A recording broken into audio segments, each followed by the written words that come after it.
Well, hello and welcome everyone, and thank you for that very kind introduction, Joe. I'm really delighted to be here and to be speaking to you all today, and I wanted to express my really great thanks for all of you for being here on this occasion. Preparing for this talk really gave me the opportunity to reflect on the entirety of my academic career. So right from my early research on criminality and asylum, all the way up to my more recent engagement with the UK's Rwanda policy. And in this talk, I'd like to outline the ways in which I can observe the same trends of what were previously considered to be quite exceptional measures applied to a relatively small group of suspected criminal migrants becoming manifest much more broadly across the entirety of the UK's asylum law and policy today. Over the past few years, we've seen the adoption of immigration and asylum legislation, which is simply breathtaking in its scope. We had the Nationality and Borders Act of 2022, the Illegal Migration Act of 2023, and most recently, the 2024 Safety of Rwanda Act. And these have, of course, been set against a backdrop of increasingly hostile legislation and political rhetoric directed against refugees and asylum seekers over the past decades. But this new legislation is much more pernicious in its direction and scope.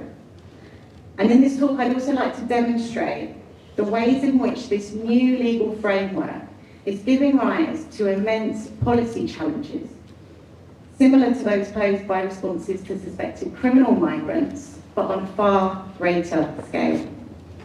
The breadth of this exceptionality approach to asylum is problematic, not only for its impact on those seeking protection in the UK, but importantly for the way that it really pushes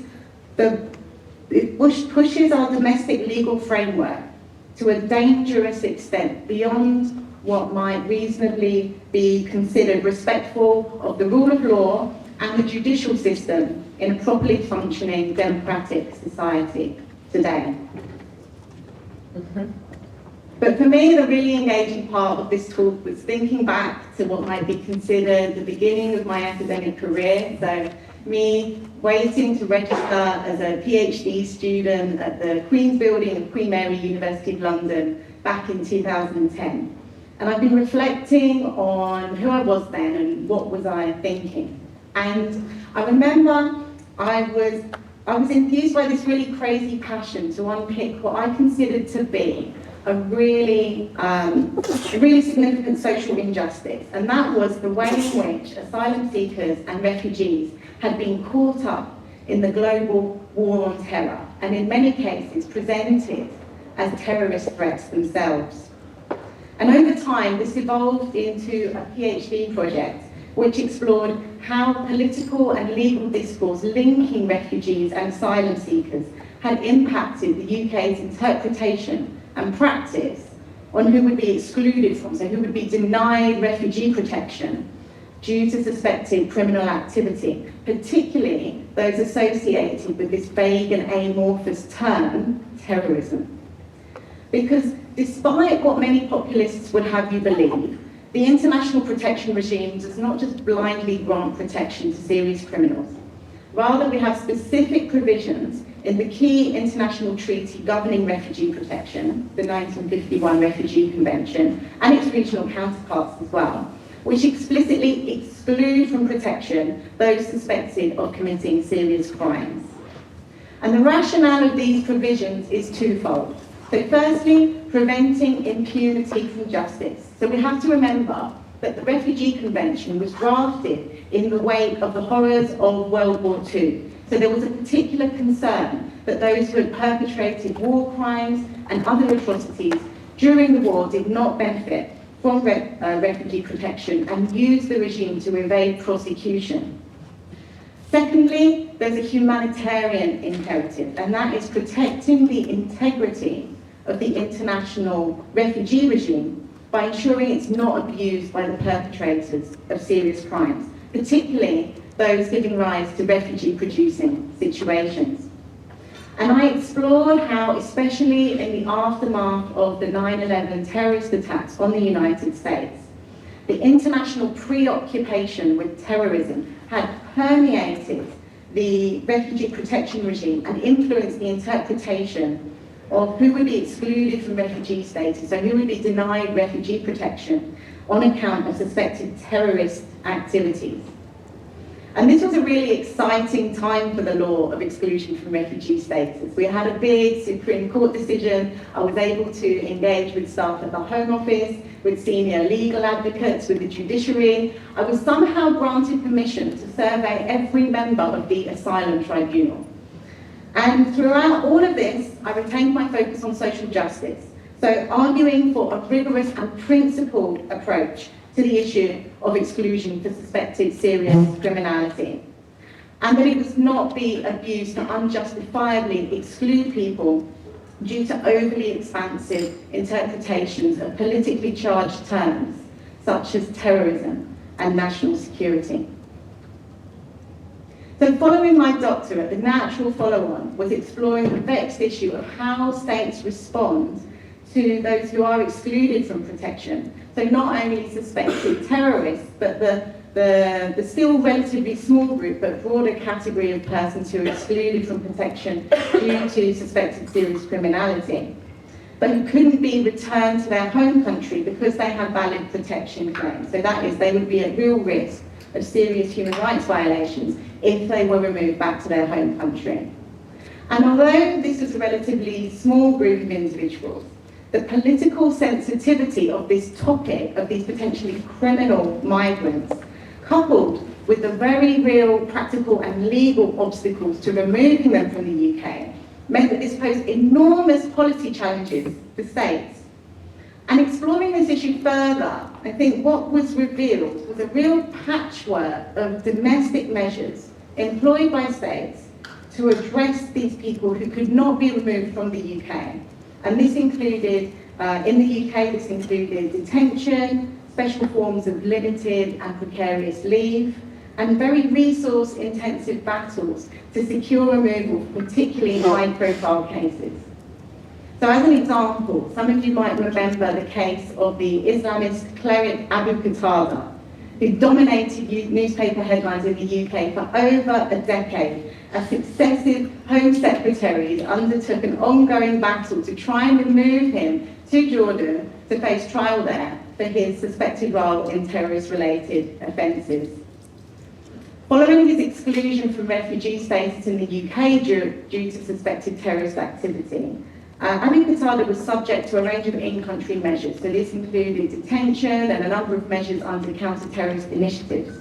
And ultimately, this long-running saga, as the UK tried to address the human rights concerns about removing him to Jordan by concluding a special agreement with Jordan, an MOU, through which Jordan guaranteed Abu Qatada's treatment and also fair trial standards. Now, this was incredibly resource intensive, and it went through the UK and European court systems for over a decade before Abu Qatada finally agreed to return to Jordan of his own volition. But for those individuals who couldn't be removed from the UK created a unique special status to regulate their stay in the country, restricted leave. Now, this is an incredibly precarious and temporary form of leave, which can have a range of restrictions attached, including on accommodation, residence, employment opportunities, even access to educational courses. And this is all without a criminal trial. And these cases are continuously reviewed by the Home Office with an eye to removal. And we've had individuals remain on this temporary form of leave for years and years. It seems almost immune to challenge. Importantly, the intention here is to prevent their integration in the UK and from any route to potential regularisation or settlement, and keep the focus on the potential for removal. So we can see here we've had a range of very exceptional measures developed to deal with this question of suspected criminal migrants who can't be removed from the country. And these measures are intended to prevent integration and keep the authorities' eyes on potential removal. But what became very clear is that these measures are very much ad hoc, and there's a lack of any structural or long-term solution of how to deal with what are very often protracted situations of non-removability. Now, I argue that what we're seeing in the UK today is an expansion of these exceptional measures, of this exceptional approach, which was originally applied to a relatively small group of suspected criminal migrants, and it's being applied to the broader mainstream of asylum in the UK. So we see the same themes, the same range of measures running through the Nationality and Borders Act and the Illegal Migration Act, and being targeted at asylum seekers. And these measures actually criminalise asylum seekers, so they create them into criminals, both directly and indirectly, and they do this in myriad ways. So firstly, in the most literal sense, criminalising the act of seeking asylum by creating new criminal offences of illegal entry and facilitating illegal entry to the UK, with severe sentences attached. And we know from the work of Vicky Taylor and others that it's not smugglers who are being targeted with this, that are being prosecuted under this new legislation, but those seeking asylum. Secondly, by treating asylum seekers as criminals through using the same types of measures we've seen in the criminal sphere, including exclusion from refugee protection. Asylum seekers are being barred from accessing the UK's asylum system via the new inadmissibility regime. Expansive detention and accommodation powers. This is not only extremely costly, but it's resulting in refugees being detained or contained for extended periods in unsuitable conditions. And an overwhelming focus on deportation and removal, what will likely prove to be largely futile efforts to remove these people to third countries, such as Rwanda, on the basis of questionable agreements. But here, we're not speaking about agreements focusing on the safe treatment of individuals, but of whole groups of asylum seekers and refugees with very limited exceptions. And thirdly, as an indirect consequence of these measures, by actually pushing people into illegality, because we know that denying people access to protection, facing threat of removal, will only force people underground, off-grid, leaving them exposed to abuse and exploitation. And what I term this criminalesque approach to asylum is not only unnecessarily punitive and inhumane, but it creates precisely the same policy challenges as that posed by unremovable criminal migrants, but on a far greater scale. If we look at the rationale that's being given for this new range of measures, it's curious because we see the same rationale as was given for the measures I outlined that are directed at suspected criminal migrants, but in a perverse twist, it's almost as if these rationales are being inverted.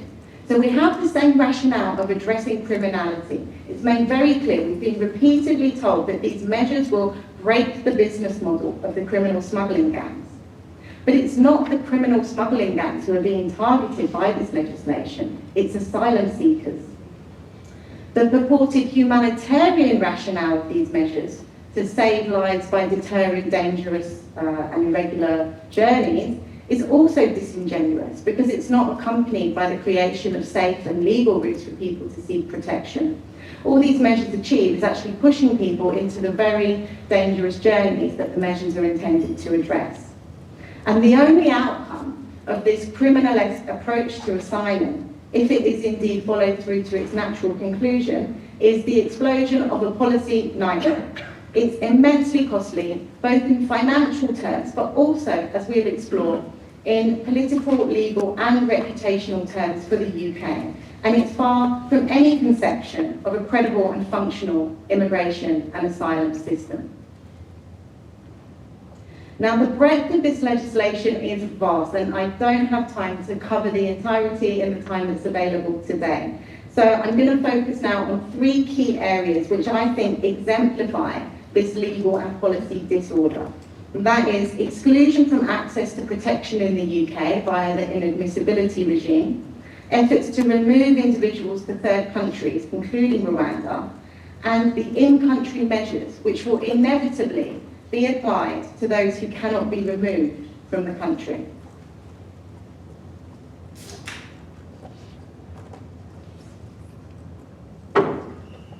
So to begin with the new inadmissibility regime, the Nationality and Borders Act of 2022 saw a dramatic expansion of the UK's inadmissibility regime, whereby the Secretary of State could declare as inadmissible, so effectively bar access to asylum, anyone who arrived in the UK irregularly via a third country.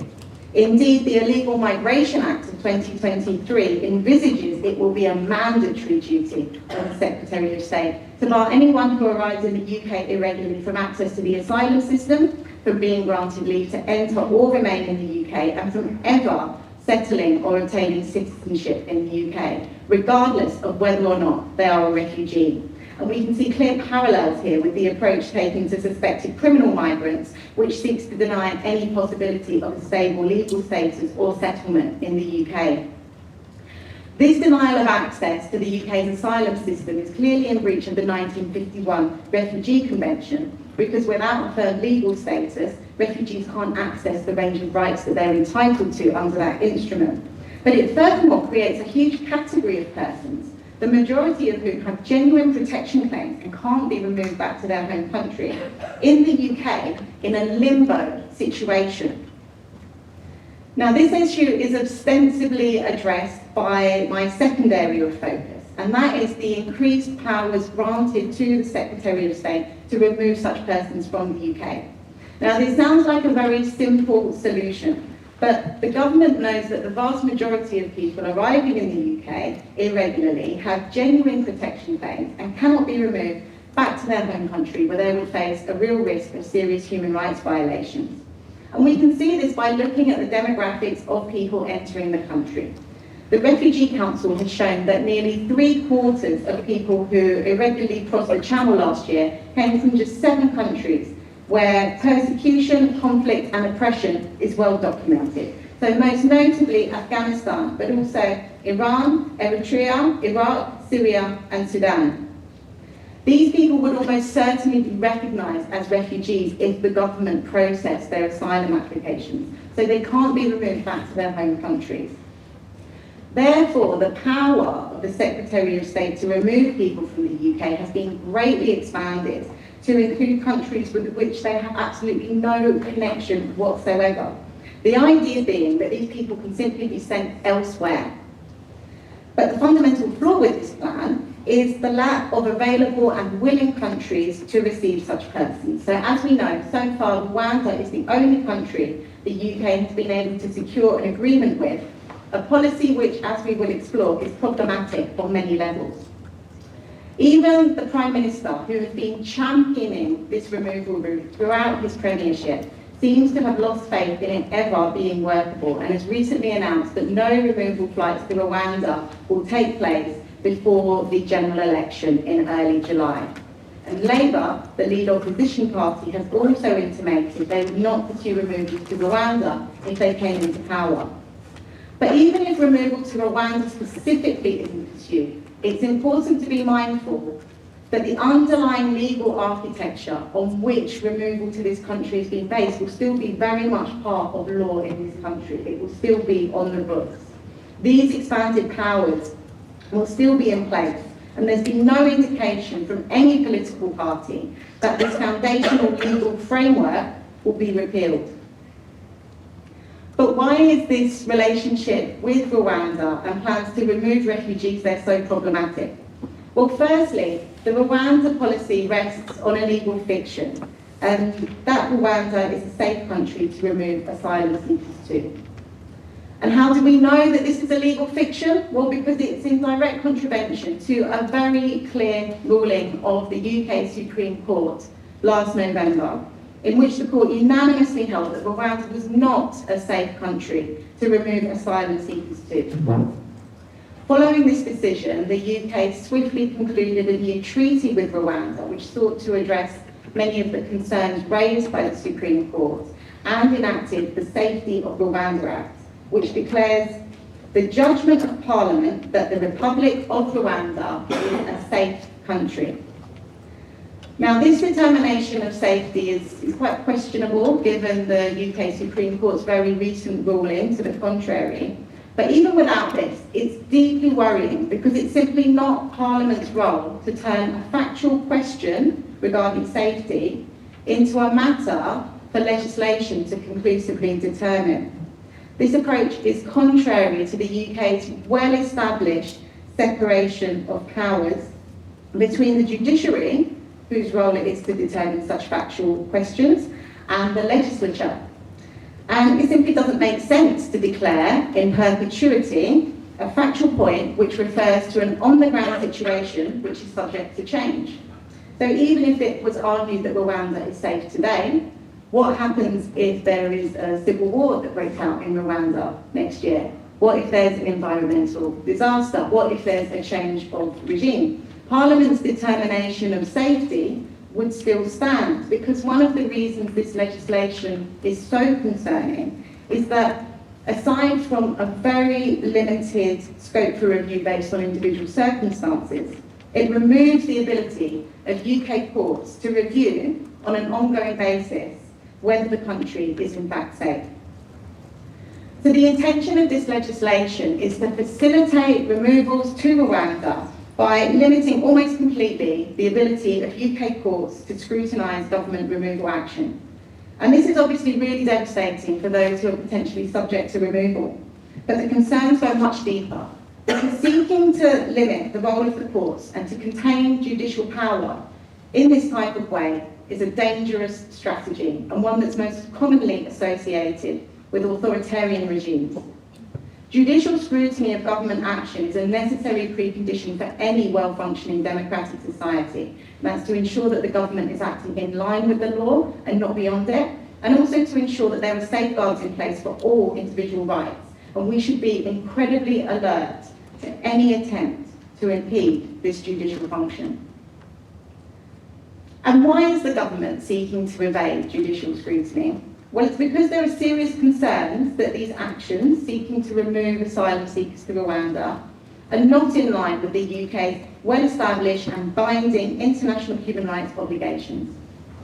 In order to bring in these new asylum measures, the Secretary of State has actually disapplied certain sections of the UK Human Rights Act, which is what implements many of our human rights obligations into domestic law, and explicitly declared that they could not state the legislation was in conformity with the European Convention on Human Rights. And the fact that the UK's hard-won human rights protection should be disapplied to such a vulnerable section of our society, those on the margins, the very people that it was intended to protect, is disgusting. And this criminal-esque approach can be seen so clearly through comparison with the only other piece of legislation in which the government has been seeking to disapply sections of the Human Rights Act. And that's the Prisoners' Bill, which until very recently was making its way through Parliament. So we see a rights stripping akin to the approach taken to convicted criminals, another group on the margins. But despite all of this, we know that these efforts to strip rights protections and to insulate the government from scrutiny will not succeed. Despite all the efforts of the current government to underfund, undermine and dismantle the UK courts and legal aid system, we know that our legal system is strong enough to resist this because we have legal advocates, judicial colleagues, practitioners across the board who work tirelessly to ensure that government action is not immune from judicial oversight by our domestic courts or indeed by the European Court of Human Rights, as is preempted in the Illegal Migration Act and the Safety of Rwanda Acts themselves. But the lunacy of the whole regime is that even if the Rwanda policy is on some level successful and people are removed there, or agreement with a different country is secured, we know that this would only apply to a limited number of people, because it's unlikely the UK will find any country who's willing to receive large numbers of refugees. So one might question whether the price of the Rwanda policy, or any policy which seeks to remove refugees from the UK, is really worth the imagined benefit. And this leads directly on to the third area I wanted to explore, the in-country measures, which will inevitably be applied to the tens of thousands of people caught in legal limbo who cannot be removed.